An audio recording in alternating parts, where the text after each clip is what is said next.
નમસ્કાર મિત્રો. અરવિંદ કેજરીવાલનો સીધો પડકાર, સીએમને પત્ર લખી કરી મળવાની રજૂઆત. ગઈકાલે આપણે જોયું સુદાન ગઢવી જે આમ આદમી પાર્ટીના પ્રદેશ પ્રમુખ છે, તે ખંભાળિયા પોલીસ સ્ટેશને એક યુવકની રજૂઆત લઈને પહોંચ્યા હતા અને તેમજ ત્યાં પોલીસ વચ્ચે અને તેમની વચ્ચે દબાણ થઈ. ત્યાંથી સુદાન ગઢવીની ધરપકડ થઈ અને ત્યારબાદ એમને ગઈકાલે મોડી રાત્રે જેલ મુક્ત પણ કરવામાં આવ્યા, જામીન પણ મળી ગયા. અને હવે સ્થાનિક સ્વરાજ્યની ચૂંટણી આંગણે છે. એ સૌપ્રથમ પહેલા પ્રશ્ન તમને મૂકી જ દઉં ને કે સ્થાનિક સ્વરાજ્યની ચૂંટણી આંગણે ઊભી છે ને આ બધી જ વસ્તુઓ થઈ રહી છે અને આમ આદમી પાર્ટીના અનેક કાર્યકર્તાઓ છે એમની ઉપર પણ કેસ ચાલી રહ્યા છે એવી વાત અરવિંદ કેજરીવાલ દ્વારા કરવામાં આવી છે. સૌથી મોટા સમાચાર એ મળી રહ્યા છે અહીંયા કે અરવિંદ કેજરીવાલે સીએમ ભૂપેન્દ્ર પટેલને પત્ર લખ્યો છે અને તેમજ તેમની ઉપર ગંભીર આક્ષેપ કર્યા છે અને તેમને મુલાકાત લેવા માટે સમય માંગ્યો છે. સૌપ્રથમ સીએમ ભૂપેન્દ્ર પટેલને પત્ર લખ્યો છે અને કહ્યું છે કે એમને મળવું છે, સાથે જ તેમને સમય આપવામાં આવે અને સાથે જ એવા ગંભીર આક્ષેપ લગાવવામાં આવ્યા છે કે આમ આદમી પાર્ટીના 160 કાર્યકરોની ધરપકડ કરવામાં આવી છે એવા આરોપ છે અને સાથે જ આમ આદમી પાર્ટીના વધુ 10,000 કાર્યકરોની ધરપકડ કરવાનો ગુજરાત સરકારનો પ્લાન છે. સાથે જ એવું પણ કહ્યું છે કે આમ આદમી પાર્ટીની વધતી લોકપ્રિયતાથી બીજેપીને બોખલાઈ ગઈ છે. બીજેપી બોખલાઈ ગઈ છે સ્થાનિક, એટલે જ મેં કહ્યું ને સ્થાનિક સ્વરાજ્યની ચૂંટણી આંગણે છે ને આ બધી વસ્તુઓ થઈ રહી છે.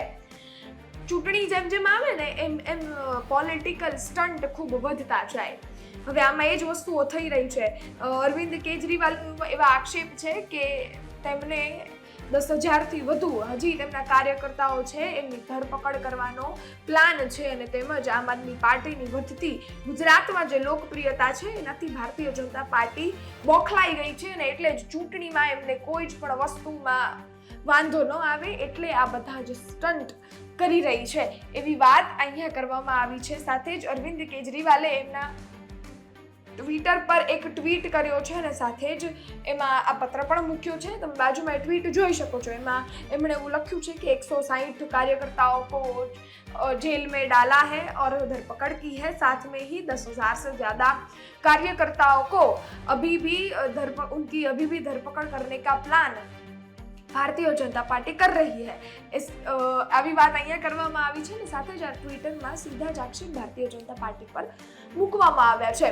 વાત કરી લઈએ સુદાન ગઢવીની, તો સુદાન ગઢવી ગઈકાલે મોડી રાત્રે જેલ મુક્ત થયા, મતલબ એમની ધરપકડ થઈ હતી, ત્યાંથી તેમને જામીન મળી ગયા છે. હવે એ બહાર તો આવ્યા છે અને તેમજ સૌ પ્રથમ તેમનું નિવેદન પણ આપણે સાંભળી લીધું. જેલની બહાર આવતા એમણે શું કહ્યું, પરંતુ એના સમર્થનમાં હવે અરવિંદ કેજરીવાલ જે રાષ્ટ્રીય કન્વીનર છે એમણે પત્ર પણ લખ્યું છે, ભૂપેન્દ્ર પટેલને મળવાની રજૂઆત કરી છે. કારણ કે સ્થાનિક સ્વરાજ્ય આંગણે છે ને ભાઈ, હવે ઇલેક્શન ધીરે ધીરે નજીક આવશે એમ એમ એમના કાર્યકર્તાઓ છે એના જે પણ વસ્તુઓ છે જે વોર્ડમાંથી જે વસ્તુઓની પ્રક્રિયા કરવાની હશે એમાં જો આવી બધી વસ્તુઓ થશે તો આમ આદમી પાર્ટીને કદાચ ક્યાંક વાંધો પડી શકે. એટલે હવે એમના રાષ્ટ્રીય કન્વીનર પણ છે એ પણ મેદાને ઉતર્યા છે ને તેમજ ભૂપેન્દ્ર પટેલ જે આપણા સીએમ છે એમને પત્ર લખ્યો છે ને કહ્યું છે કે તેમને મળવું છે, આ સમગ્ર બાબતે વાત કરવી છે. આની પહેલા પણ અનેક આમ આદમી પાર્ટીના કાર્યકર્તાઓની ધરપકડ થઈ ચૂકી છે અને તેમજ તે પછી ત્યારબાદ એ બહાર પણ આવ્યા છે, પરંતુ 160ની થઈ છે અને તેમજ એવું કહી રહ્યા છે કે હજી વધારે થશે કારણ કે એ લોકો આમ આદમી પાર્ટી છે એ આગળ જઈ રહી છે, લોકો સુધી પહોંચી રહી છે, સ્થાનિક પ્રશ્નો સુધી જઈ રહી છે અને તેમજ આ સમગ્ર બાબતે તેમને વાંધો આવી રહ્યો છે. એટલે આ સમગ્ર ઘટના છે, આ સમગ્ર કહેવાય કે પ્લાન છે, એક કાર્ડ છે એ રમવામાં આવ્યું છે. આવી વાત અહીંયા અરવિંદ કેજરીવાલ દ્વારા કરવામાં આવી રહી છે. હવે અરવિંદ કેજરીવાલે પત્ર લખ્યો છે, એ મળવા જવાના છે. એના આક્ષેપને લઈ તમારું શું માનવું છે એ કોમેન્ટમાં ચોક્કસથી જણાવજો. તમારા અભિપ્રાય અમારા સુધી ચોક્કસથી પહોંચાડજો. આ સમગ્ર કેસની અપડેટ તમારા સુધી પહોંચાડવાનો પ્રયત્ન ચોક્કસથી કરીશું. બાકી રજા આપો, ફરી મળીશું નવી માહિતી સાથે. ધન્યવાદ.